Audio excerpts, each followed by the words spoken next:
En la jornada 6, pero de hace 5 años en segunda división, el Sporting recibía al Valladolid en el Molinón, partido clave para los guajes para saltar puestos de ascenso directo, pero el conjunto vallisoletano le pondría las cosas difíciles.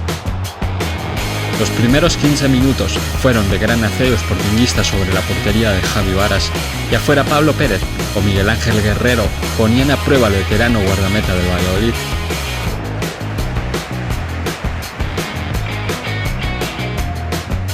El juego de medio campo de Carmona permitía que Johnny desde banda afinara puntería.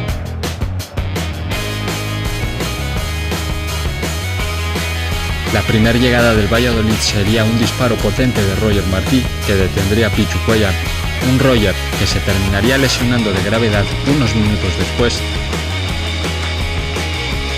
Para la segunda parte las cosas cambiaban y el Valladolid tendría oportunidades más claras.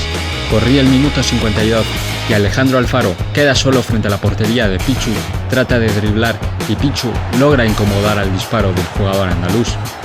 Pero al encarar Cuéllar a Alfaro, el árbitro le termina amonestando. Tal fue la insistencia de los blanquivioletas que terminaron marcando en el 60. Error en defensa de Bernardo y Alex Menéndez deja un hueco después de un pase de Óscar para que el internacional marroquí Zakaria Verdis se estrenara esa temporada. El Valladolid tomaría el control del partido poniendo a prueba los reflejos de Pichu Cuéllar.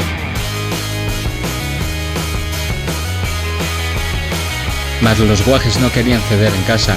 A falta de 10 minutos para el final, en balón parado, Juan Muñiz manda centro, nadie logra rematar ni despejar el balón y se termina introduciendo para dar el empate en el marcador.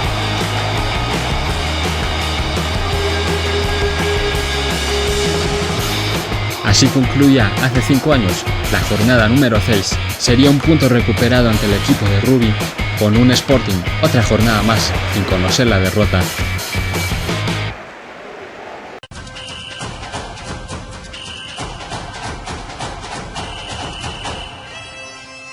A lo largo de estos vídeos recordaremos jornada por jornada lo que sucedió hace 5 años con el Sporting de los Guajes, en una temporada sufrida, pero con un final más que feliz.